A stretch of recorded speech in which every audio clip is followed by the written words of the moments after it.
So hello everyone, Radhe Radhe सभी को।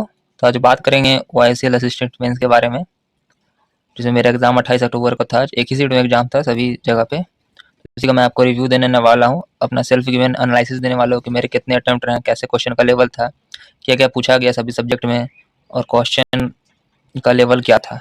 चलिए वीडियो की शुरुआत करते हैं। तो सबसे पहले बात करेंगे रीजनिंग की, इंग्लिश की।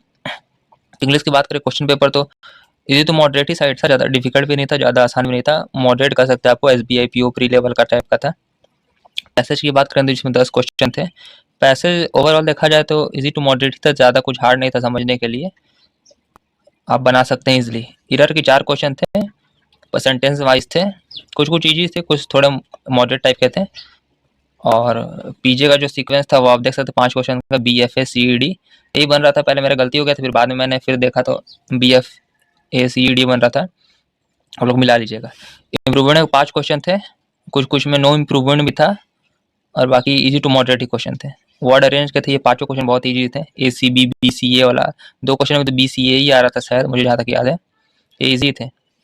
2 क्वेश्चन थे जिसमें बैंड और स्टील था, उसका मीनिंगफुल वर्ड देना था जिसमें कौन सा मीनिंग सही बैठ रहा था। और कनेक्टेड 2 थे, दूसरे वाले का ऑप्शन वेयर एज आ रहा था, पहले वाले मैंने छोड़ दिया था। और 2 क्वेश्चन के थे वो मिलाने वाले, AECD वाले। तो ओवरऑल 40 क्वेश्चन में था, मुझे जितना याद आया मैंने वो लिख दिया है। अब सेकंड सेक्शन रीजनिंग की बात करेंगे। रीजनिंग देखा जाए तो ये भी SBI PO प्री लेवल का था, ज़्यादा इसको इजी टू मॉडरेट ही साइड में रखेंगे। इजी साइड में ज़्यादा था, बनाने वाला 40 में 40 बनाया होगा। ब्लड रिलेशन की बात करें तो ब्लड 3 क्वेश्चन थे, एज वाले के 5 क्वेश्चन थे। 14 था रो वाला, पहला रो वाले इसमें 7 नॉर्थ है 7 साउथ था। सर्कल के 5 क्वेश्चन जो कलर बेस्ड है, जिसमें पिंक रेड येलो ग्रीन दिया हुआ था। सिटी वाला की एक पजल था जिसमें हैदराबाद और कोलकाता वाला सिटी था टाइप में, सिटी वाला पजल। इंक्लूडिंग 3 क्वेश्चन थे और साइलोगन के 4 क्वेश्चन थे। एक 5 कंसेक्यूटिव अल्फ़ाबेट वाला था, ABCDE, उसका एक क्वेश्चन था। मशीन पुटिंग के 5 क्वेश्चन थे, ये भी इजी था। अल्फ़ाबेट वाला के एक क्वेश्चन थे, ये समझ में नहीं आया था, मेरा नहीं बना था। मैथ के क्वेश्चन की बात करेंगे तो मैथ में अप्रोक्सीमेशन के 5 क्वेश्चन थे, क्वाड्रेटिक 5 था, ये दोनों तो ईजी था। और 10 अर्थमेटिक क्वेश्चन थे। 3 DI थी, एक तो AB प्रॉफिट वाला था। इसमें क्वेश्चन ये था कि मुझे पहला का ज़्यादा याद है कि 25% था A में, और इसका AB का रेशियो दिया हुआ था 7 और 11। C को प्रॉफिट हो रहा था 500। तो मुझे समझ ही नहीं निकलेगा कैसे, तो फिर मैंने इसको ट्राई किया था लेकिन ये बन नहीं पाया, मैंने छोड़ दिया। फिर मेल फीमेल का दिया हुआ था, मेल अलग चार्ट में था, फीमेल अलग चार्ट में था, बाकी कॉम्बिनेशन दोनों का दिया हुआ था, ये मुझे समझ नहीं आया, मैंने इसको छोड़ दिया। एक शॉप वाला था DI, वो वाला बन गया इजीली, तो ये वाला ईजी था। मैथ में 2 DI, मुझे पहला वाला तो बिल्कुल समझ नहीं आया था, ये निकलेगा कैसे मुझे पता नहीं चला। बाकी कंप्यूटर सेक्शन की बात करेंगे तो कंप्यूटर सेक्शन में सब ज़्यादातर MS Excel, power point, word, इसी के रिलेटेड क्वेश्चन था। और कंप्यूटर की बात करें तो इजी टू मॉडरेट ही था, ज़्यादा डिफिकल्ट नहीं था। अगर सब अच्छे से पढ़ा होगा तो अच्छे क्वेश्चन बना सकते हैं, इजीली बना सकते हैं आप। जिसने कुछ भी नहीं पढ़ा वो भी 15-20 नंबर तो इजीली बना ही सकता है, क्योंकि वो डेली लाइफ में यूज होने वाला चीज़ था। GA की बात करें तो GA मॉडरेट था, डायरेक्ट क्वेश्चन थे, जो कुछ अगर जिसने पढ़ा होगा उसके लिए 15-20 नंबर तो इजीली बनाना होगा, कोई ज़्यादा डिफिकल्ट नहीं था। मुझे कुछ कुछ क्वेश्चन याद है तो मैंने लिख दी है, आप लोग भी कमेंट कीजिएगा कि आप लोग को जो जो क्वेश्चन याद है। एक गज मित्र वाला था जिसका आंसर असम था, स्कीम था कहाँ पर रिलेटेड था। एक तो लास्ट था, इसमें एस पूछा था, ये मैंने बनाया नहीं, अभी गूगल पे देखा तो इसका सेल्फ स्टीम था।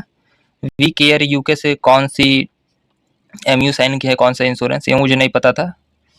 IDI का मैक्सिमम गैप एक इंश्योरेंस में कितना रहना चाहिए, ऑप्शन में 3-10 डेज था, ऐसे कुछ था, मैंने ये नहीं बनाया था, मुझे नहीं पता था। OPOD का मिनिस्ट्री 1 प्रोडक्ट 1 डिस्ट्रिक्ट का मिनिस्ट्री पूछा था। नाम दफा पारा कहाँ है, इंडियन नेवी का मोटो पूछा था, और ये पहले किस नाम से जाना जाता था, इसका इंपीरियल नेवी था आंसर। NCRB की रिपोर्ट से टॉप टेस्ट 7 सिटीज़ में इनमें से कौन सा सिटीज़ नहीं था, वो पूछा था। एक सेंट्रल बोर्ड ऑफ अकाउंटेंट और एक्सपेंडिचर का भी, जिसने जो नया अपॉइंट हुई है TC कल्याणी, वो उसका था। अगर DRDO का VRM में ऑल वेदर कौन था, उसका आंसर अग्नि था। ये था टोटल ओवरऑल क्वेश्चन। ओवरऑल मेरी अटेम्प्ट की बात करें तो मेरा इंग्लिश में अटेम्प्ट टोटल 36 है, रीजनिंग में भी 36 है। मैथ में मेरा ये 2 DI छूट गया था, मैथ थोड़ा बेकार हो गया, नहीं तो मेरा अच्छा अटेम्प्ट हो जाए। मैथ में मेरा अटेम्प्ट 27 है। कंप्यूटर की बात करें तो कंप्यूटर मेरा अटेम्प्ट है 35, और GA मेरा अटेम्प्ट है 28। जीए में 3-4 गलत हो सकते हैं, कंप्यूटर में भी 3-4-5 में भी गलती हो सकते हैं, बाकी इधर तो लगभग कैसे ठीक ही था, इंग्लिश में भी कुछ गलती हो सकते हैं। तो ओवरऑल मेरा अटेम्प्ट हुआ है 200 में से 162। स्टेट है मेरा छत्तीसगढ़, जनरल कैटेगरी। देखते हैं क्या होता है वैसे, बाकी का अटेम्प्ट डिपेंड करेगा कि सबने कितने अटेम्प्ट किए हैं। बाकी फ्री का तो स्कोर कार्ड आया नहीं, कट ऑफ 86 गया था जनरल का छत्तीसगढ़ से। बाकी देखते हैं क्या होता है, आप लोग भी अपना अटेम्प्ट शेयर कीजिएगा और जो क्वेश्चन आप लोगों को जीके में याद होगा बता दीजिएगा, ताकि बाकी लोगों को हेल्प मिल सके। और ये दोनों कैसे बनते हैं यही बता दीजिएगा, ए बी प्रॉफिट और मेल वाला। एक मिनट, आई थिंक इसके 3 क्वेश्चन और थे। 3 क्वेश्चन थे, ये उसका स्पीड वाला था कुछ ABCDE करके, इसका X 930 आ रहा था। बाकी इसके ऊपर 3 क्वेश्चन थे, आप लोग इसको देख लीजिएगा। और रीजनिंग में कहा गया, रीजनिंग 2 क्वेश्चन ये थे, क्या बोलते हैं, डाटा सफिशिएंसी के, मुझे याद आया तो मैं बता दिया। अगर इसका 930 था, ये था केसलेट था ABCD का, उसमें स्पीड निकालना था कुछ। बाकी ओवरऑल अटेम्प्ट मेरा ये रहा, आप लोग भी कमेंट कीजिए आप लोग कितने रहे। Thank you very much.